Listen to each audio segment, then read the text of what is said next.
नमस्कार, मैं हूं राजेश पांडे और हमारे साथ इस समय है मोहित उनियाल जी। हम लोग जा रहे हैं हल्द्वाड़ी गांव की ओर और इस समय सुबह के 5 बजे हैं और हम लोग 4:30 बजे डोईवाला से हल्द्वाड़ी की ओर निकल गए थे। इस समय हम धरकोट से 4 किलोमीटर पहले हैं और हल्द्वाड़ी के रास्ते पर हैं। अभी हमें हल्द्वाड़ी का वो रास्ता भी कवर करना है जो लगभग 4 किलोमीटर है और बहुत ऊबड़ खाबड़ है और वन क्षेत्र से होकर गुजरता है। इसके बाद हम वहाँ हल्द्वाड़ी से रंगड़ गांव की तरफ जाएंगे। रंगड़ गांव जाने वाले जो बच्चे हैं, जो रंगड़ गांव के इंटर कॉलेज में जो बच्चे पढ़ते हैं, हम उनके साथ उनके स्कूल के स्वतंत्रता दिवस समारोह में शामिल होंगे। इस दौरान हम उस पूरे रास्ते को देखेंगे, उस रास्ते पर चलने की कोशिश करेंगे, वहाँ जाने की कोशिश करेंगे जहाँ से होकर प्रतिदिन बच्चे अपनी शिक्षा को आगे बढ़ाने के लिए जाते हैं। तो हमारे साथ सफ़र पर बने रहिएगा और हम आपको और भी बहुत सारी जानकारियाँ देंगे और इसके साथ ही हम आपको स्वतंत्रता दिवस की बहुत सारी शुभकामनाएं देना चाहते हैं। धन्यवाद।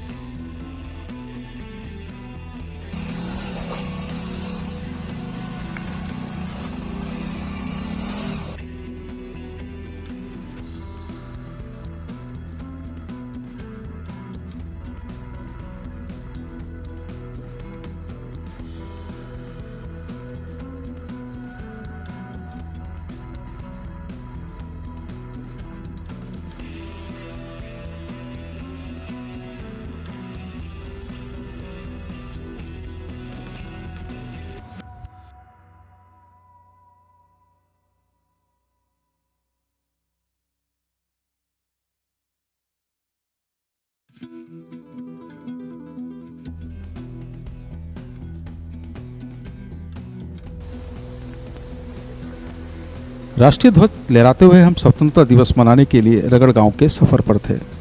यहाँ से रगड़ गांव का अधिकतर रास्ता तीखे ढलान पर है जो कटे हुए नुकीले पत्थरों से उबड़ खाबड़ बना है। संभल संभल कर चलते हुए हमें सोंग नदी के किनारे पहुंचना था। हल्द्वाड़ी के ऊपरी हिस्से से सोंग किसी सफ़ेद चौड़ी रेखा की तरह दिखती है। स्कूल जाते बच्चों के हाथों में लहराता तिरंगा हमें गौरवान्वित कर रहा है। मोहित और हम बच्चों के साथ वंदे मातरम, भारत माता की जय का उद्घोष कर रहे हैं।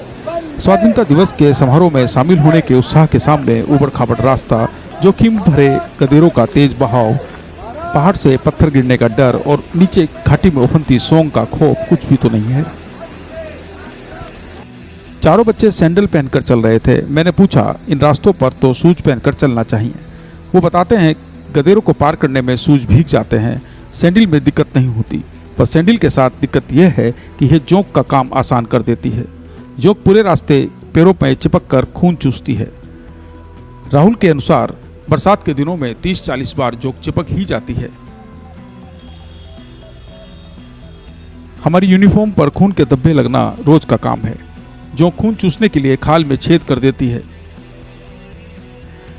एक तरफ पहाड़, दूसरी तरफ खाई वाले इन रास्तों पर बच्चों को 4 से 6 साल हो गए। उनको पता है इन रास्तों पर कैसे चलना है, कहाँ रुकना है और किस बात पर ज़्यादा ध्यान देना है, पर हमारे पास यहाँ के बारे में ना तो उनके जैसा अनुभव है और ना ही जानकारियाँ।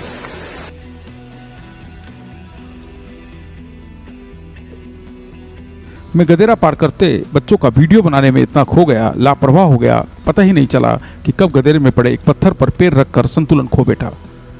संकरे रास्ते पर बहती जलधारा पर धड़ाम हो गया। शुक्र है पीछे चलते मोहित उनियाल ने मुझे संभाल लिया, नहीं तो तेज भाव के साथ गहरी खाई में जाने में देर नहीं होती। आंखों के सामने तारे दिख रहे थे। एक बार लगा कि यात्रा यहीं पर समाप्त। उंगलियों और बाह में थोड़ी खरोच आई। कुछ देर में 2 घूंट पानी पिया तो होश आया और फिर हाथों में तिरंगे फहरा रहे बच्चों के पीछे पैदल मार्च शुरू हो गया। सोचता हूँ मेरे साथ 5 लोग थे, पर उस समय 14 साल के विकास की मनोस्थिति क्या होगी जब वो सोंग के तेज भाव से बच निकलने के प्रयास कर रहे होंगे। विकास सोंग से बाहर निकलकर किस हालत में होंगे। उन्होंने वहाँ से लगभग 4 किलोमीटर की तीखी चढ़ाई को कैसे पार किया होगा। ये वो सवाल हैं जिसके जवाब मेरे जैसे शहर में पलने बढ़ने वाले लोग नहीं जानते होंगे। जैसे मैं पानी में गया था तो मेरे साथ एक और लड़का था, बोमिंडी का। उसका पैर फिसला, मेरा भी, और उसका चप्पल बग गई ये पानी में। अब मैं वापस आ गया दिन, जो दुकान में गए वो उधार ले आए। तो बह गए थे आप, कैसे बचे फिर? हम वापस आए ना। तो खतरा होता है स्कूल जाते में, फिर आप घर वापस आ गए, कब की बात है? कल पहुँचा। विकास, अब उधर तो पुल है, आप पुल से क्यों नहीं गए? वैसे ही जो बहुत दूर है। और जल्दी में थे आप, घर से लेट हो गए थे? अच्छा, तो आप अकेले के जा रहे थे या भाई लोग नहीं जा रहे थे? भाई लोग पीछे थे। ठीक है विकास, है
और हल्द्वानी से हम लोग आ रहे हैं रंगड़ गांव।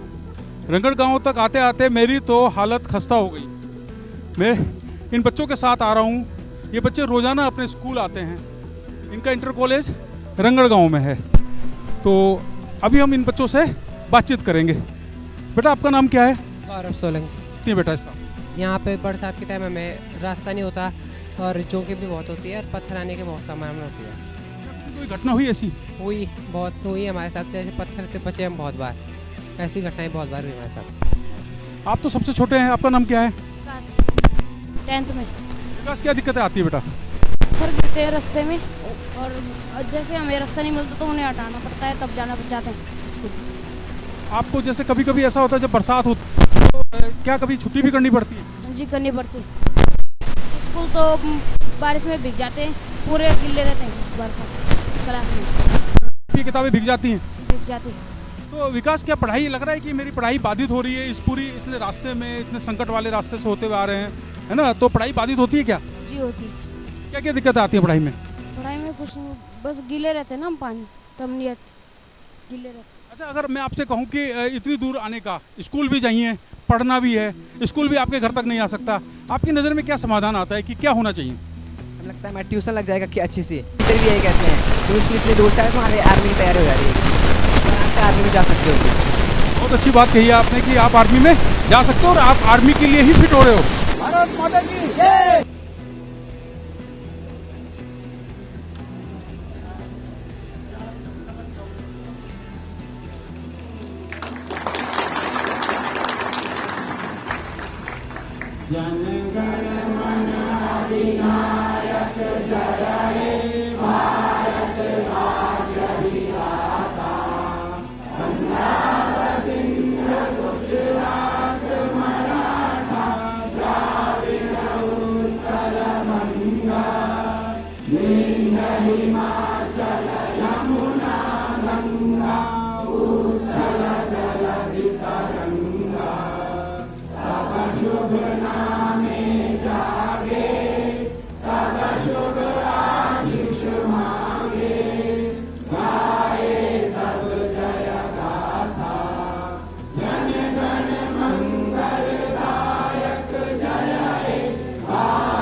देख रहा हूँ कि सौरभ, गौरव, राहुल और विकास लगभग 4 से 5 किलोमीटर की दौड़ लगाते हैं अपने स्कूल की ओर एक तरफ। आपका जो रोज़ाना का जो दौड़ है वो लगभग 10 किलोमीटर की है। इस दौरान ये रास्ता भी बहुत सही नहीं है, बहुत पथरीला रास्ता है, ऊबड़ खाबड़ रास्ता है, बहुत दिक्कतें बच्चे झेलते हैं। मैं सौरभ से जानना चाहूँगा कि सौरभ क्या क्या दिक्कतें आती हैं आपके सामने। हमें बहुत दिक्कत होती है सर, जैसे पत्थर गिरना होता है, नदी आनी होती है सर, तब हम ऐसे में स्कूल ढंग से जल्दी नहीं पहुंच पाते हैं। ऐसे में सर हमारी पढ़ाई भी नुकसान होता है हमारा भी, और सर हमें बारिश में गीले हो जाते हैं सर। जी सर, जी स्कूल में लेट में पहुंचते हैं, इसी वजह से हमें बहुत दिक्कत होती है सर, और रास्ता भी ख़राब है सर हमारा बहुत। सौरभ बता रहे हैं कि उनके घर का और स्कूल का रास्ता बहुत ख़राब है और इस दौरान उनकी पढ़ाई भी बाधित होती है। अच्छा, कितने बजे अपनी तैयारी शुरू कर देते हैं स्कूल की? हम 6:30 बजे से 6:30 बजे से तैयारी शुरू कर देते हैं। और फिर आप स्कूल कितने बजे पहुंचते हैं? हम 8 बजे स्कूल में पहुँच जाते हैं। तो आप लेट पहुंचते हैं तो क्या आपको टीचर कुछ कहते नहीं हैं? टीचर कुछ नहीं कहते, टीचर ऐसा कहते हैं कि दूर के बच्चे हैं वो थोड़ा धीरे धीरे आएँ, उनको पता है ना कि बच्चों का रास्ता कैसा है। तो आप जब पहुंचते हैं क्लास में तो आपका 1-2 पीरियड निकल जाते हैं? जी हमारे 1-2 पीरियड निकल जाते हैं। तो दिक्कत होती है बेटा पढ़ाई में? हाँ जी बहुत दिक्कत होती है सर। अच्छा, कभी कभी ऐसा भी हुआ कि जैसे आप लोग चल रहे हैं, कोई भूस्खलन हो गया, कोई पत्थर ऊपर को गिरने को हुआ, ऐसा कुछ हुआ? जी बहुत बार हुआ ऐसा है हमारे साथ।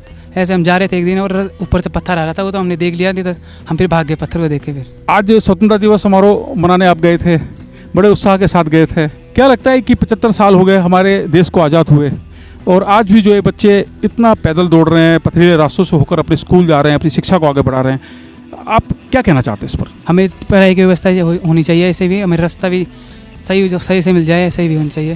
क्या आपको लगता है कि ये रास्ता सही हो जाएगा? मुश्किल है, रास्ता तो कभी सही नहीं होगा। क्यों, आपको ऐसा क्यों लगता है? हमें 4 साल हो गए यहाँ पे, अभी तो कुछ हुआ नहीं। तो जैसे आप तो बड़े हैं, आप तो 12th पास करके यहाँ से पास आउट हो जाएंगे। जो विकास है वो किस क्लास में है? 10th में हो। तो विकास को अब फिर विकास और कितने बच्चे जाते हैं आप यहाँ से? हम 4 बच्चे हैं। 4 बच्चे हैं। एक कितने बच्चे यहाँ से पास आउट हो जाएंगे इस साल? इस साल 2 हो जाएंगे हम। तो फिर 2 बच्चे अकेले आया करेंगे? जी। अच्छा, रास्ते में किसी जानवर का खतरा लगता है क्या? जानवर का खतरा है तो नहीं, यहाँ पे कम है। जीवन में क्या मकसद है, क्या सपना है? अपना आर्मी बनना सर। आर्मी में जाना है। तो सब बच्चे आर्मी में ही जाने की बात कर रहे थे। तो आर्मी की तैयारी तो आपकी अभी से हो रही है? जी जी अभी हो रही है। ठीक ठीक है बेटा, हमसे बात करने के लिए बहुत बहुत धन्यवाद आपका। Thank you. इस समय हम बात कर रहे हैं सुमति देवी जी से, जो हल्द्वाड़ी गांव में रहती हैं और आप खेतीबाड़ी करती हैं और आजीविका का जो स्रोत है वो पशुपालन और खेतीबाड़ी है। आपके बच्चे यहाँ से लगभग 4 से 5 किलोमीटर दूर रगड़ गांव जाते हैं और रास्ता इतना खतरनाक है कि मैं भी चलते चलते फिसल गया और मेरे को भी काफ़ी चोट लगने का अंदेशा बन गया था, लेकिन अभी मैं ठीक हूँ। तो सुमति देवी जी, जब आपके बच्चे स्कूल जाते हैं तो आपको उनकी चिंता होती है और आप क्या सोचते हैं उनके? बहुत ज़्यादा चिंता होती जी मुझे। तब तक कुछ काम भी नहीं करती, मैं देखती रहती। मेरा लड़का नीचे नदी में भी बाहर बहुत दूर तक चप्पल भी बहे उसकी। मुझे बहुत चिंता लगी रहती है जब तक घर नहीं आती। बहुत दूर है, बहुत मुश्किल है यहाँ स्कूल। कितने समय पहले की बात है? अभी 2-3 दिन पहले बाहर नीचे। क्या नाम बेटे का? विकास है, किस क्लास में पढ़ता है? 10वीं में पढ़ता है। घर आया वो तो अजीब सी हो रखा था। वो आया और कुछ नहीं बोला उसने मुझे। मैंने पूछा क्या हुआ तुझे? उसने बताया कि मैं नीचे नदी में। उनके साथ तो और बच्चे जाते हैं साथ में? हाँ, और थे, उन्होंने पकड़ा, वो भी बहे नीचे नदी में। ये बच्चे जो सौरभ, गौरव नहीं था उस दिन, बड़ा वाला लड़का नहीं था। उस रास्ता सही बन जाता और कहीं पत्थर नहीं पड़ते, रास्ता सही होता है, स्कूल नज़दीक होता, तब हमारा बच्चों का भविष्य सही होता है।